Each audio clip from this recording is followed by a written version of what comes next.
Class third Hindi व्याकरण coated means Hindi second. Okay, हमने 13-14 chapter and हो गया है। अब हम आते हैं चैप्टर 15 में, जो है हमारे मुहावरों के बारे में हम बात करते हैं। ठीक है, अब हम क्या मुहावरों के बारे में पढ़ेंगे। ठीक है, मुहावरे ऐसे वाक्यांश होते हैं जो अपने शब्दों से अलग हटकर दूसरा कोई विशेष अर्थ देते हैं। जैसे अपना सा मुंह लेकर रह जाना, इस मुहावरे का अर्थ हुआ शर्मिंदा हो जाना। इस तरह के जो मुहावरे होते थे, कुछ ऐसे स्टूडेंट होते बोलते हैं अंधे की लकड़ी एकमात्र सहारा। ठीक है ना, तो बहुत सारे ऐसे वर्ड्स होते थे जो हम लोग मुहावरे की तरह मारते हैं। ठीक है, उसी को ही बोलते हैं हम क्या, मुहावरे। ठीक है, ये एक क्या होते हैं, ऐसे वाक्यांश होते हैं जो अपने शब्दों से अलग हटकर दूसरा कोई विशेष अर्थ देते हैं। ठीक है, अब हमेशा याद रखो, मुहावरे का विशेष अर्थ कभी नहीं बदलता। मुहावरे का जो अर्थ होता है वो कभी नहीं बदलता। मुहावरे में पर्यायवाची शब्दों का प्रयोग नहीं किया जा सकता। मुहावरे में पर्यायवाची जो शब्द होते हैं ना, जैसे नदी का क्या, नदी हो गई, नीर हो गया। ठीक है, पानी का जल हो गया, तो इस तरह से इनके पर्यायवाची नहीं हो सकते। अर्थात कमर टूटना को कटी टूटना नहीं कहा जा सकता। कमर टूटना ही होगा, कटी टूटना नहीं। मुहावरों का प्रयोग वाक्य के प्रसंग में ही होता है, वाक्यों का प्रसंग में ही होता है। स्वतंत्र रूप से इनका कोई प्रयोग नहीं किया जाता। मुहावरों के प्रयोग से भाषा सरल,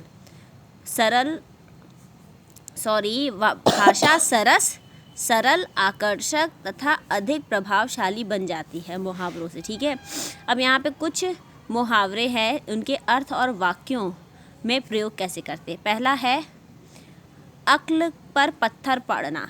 बोलते नहीं, अरे इसकी अक्ल में पत्थर पड़ गए हैं, मतलब बुद्धि भ्रष्ट हो जाना। उसको कोई कितना ही समझाए लेकिन उसको समझ में ही नहीं आता है, तो वो होता है उसकी अक्ल में पत्थर पड़ना, मतलब बुद्धि भ्रष्ट होना। रावण की अक्ल पर पत्थर पड़ गए थे जो उसने सीता का हरण कर लिया।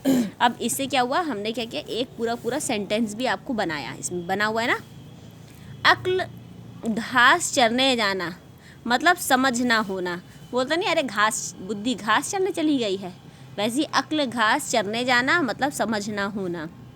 वह तुम्हें ठग कर चला गया, मतलब लूट के, बोलते हैं ना, नुकसान कर गया। आप जैसे बाज़ार गए, आप मार्केट में वही चीज़ 5 रुपए की, लेकिन आप 10 रुपए की दे के चले आए, सामान लेकर वो चीज़ लेके जाए, तो आप ठग गए ना। तो वह तुम्हें ठग कर चला गया, क्या तुम्हारी अक्ल घास चरने गई थी। अपने पैरों पर खड़ा होना, मतलब स्वावलंबी होना, मतलब युवकों को अपने पैरों पे खड़ा होने पर ही विवाह करना चाहिए। ठीक है, अपने पैरों पर खड़ा होने का मतलब हो गया अपने आप को इस्टेब्लिश कर लेना। और एक युवक को अपने पैरों पर, जब तक एक इंसान अपने पैरों पर खड़ा नहीं हो जाएगा, कमाएगा नहीं, उसकी शादी नहीं करनी चाहिए। तो वही यहाँ पर है। अपना उल्लू सीधा करना, अपना मतलब निकालना। कुछ लोग नहीं होते हैं जो अपना काम निकलवा के चलते बनते हैं, उसके बाद मतलब ही नहीं कि आप क्या कर रहे हो क्या नहीं कर रहे हो। वही होता है, आजकल के नेता अपना उल्लू सीधा करने में लगे रहते हैं। ध्यान से सुनिए, अब जैसे रावण का यहाँ पर था, आप किसी और के बारे में भी बोल सकते हो। ठीक है, जैसे राघव जो है, राघव के अक्ल पे पत्थर पड़ गए जो उसने अपने दोस्त से दोस्ती तोड़ दी, है ना, या अपने घनिष्ठ मित्र से मित्रता तोड़ दी। वैसे ही घास चरने चला, क्या तुम्हें ठग कर चला गया। तो इस तरह से, जैसे ये आपको सेंटेंस दिख रहा है ना, एक आपको अपनी तरफ से सेंटेंस बनाना है इसमें। वैसे ही अपने पैरों पे खड़ा होना, जब तक एक लड़का अपने पैरों पे खड़ा नहीं होगा, वह अपनी माता पिता का ध्यान कैसे रख पाएगा। ठीक है, अगर एक आपके पापा है, अगर वो अपने पैरों पे नहीं खड़े होते तो आप लोग को इस्टेब्लिश कर पाते, या ये बताइए आपके घर में आपके दादा दादी का ध्यान रख पाते, नहीं रख पाते ना। तो वही चीज़ है, अपना उल्लू सीधा करना। आजकल के नेता अपना उल्लू सीधा करने लगते हैं। आजकल के नेता की जगह बोल दो आजकल के बच्चे, या आजकल के जो हैं, या किसी का आप नाम ले सकते हो। राघव जो है, राघव अपना उल्लू सीधा करने में लगा रहता है, मतलब अपना काम निकलवाने में लगा रहता है। अंधाधुन लूटना, बिना सोचे खर्च कर देना। अंधाधुन लुटाना का मतलब होगा बिना सोचे खर्च कर देना। अपनी कमाई होते होती तो तुम ऐसे अंधाधुंध ना लुटाते। अब क्या होता है ना, जब इंसान खुद कमाता नहीं है, अभी आप ही लोग हो, आप लोग को 1 रुपया 5 रुपये की अहमियत तो पता नहीं है, तुरंत मिले तुरंत जाके चिप्स खरीदा या बिस्किट खरीदी और खाने लग गए। जब कमाओगे तब पता चलेगी, तो घर में बोल नहीं देते, जब बेटा कमाओगे तो पता चलेगी कैसे कमाई आती है ना। इसका वही मतलब हो गया, अपनी कमाई होती तो तुम ऐसे अंधाधुंध ना खर्च करते। अब इसमें आपको कोई एक सेंटेंस बनाना है। अपने पाँव पर कुल्हाड़ी मारना, अपना नुकसान स्वयं करना।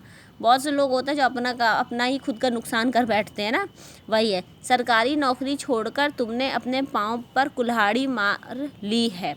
अब ये भी बोल सकते हैं, अपने माता पिता का त्याग करके तुमने अपने पैरों पे कुल्हाड़ी मार ली। माता पिता का त्याग नहीं करना चाहिए। आप जब बड़े हो गए और जब अच्छा नौकरी करोगे, चाहे लड़का हो चाहे लड़की, हर किसी को अपने माता पिता का ध्यान रखना चाहिए, क्योंकि जिन्होंने आपके लिए अपना सब कुछ छोड़ दिया, उनका अगर आप ध्यान ना रखो तो आपकी जीवन बेकार है। ठीक है, तो ये जो पॉइंट्स है 1 2 3 4 5 6, इन पॉइंट्स को कॉपी में एज इट इज़ लिखना है। और ये जो शब्द पूरा सेंटेंस बना, ये सेंटेंस नहीं बनाना है, आपको कोई दूसरा सेंटेंस बना के अपनी कॉपी में लिखना है और उसकी पिक हमको सेंड करनी है। Okay, have a nice day.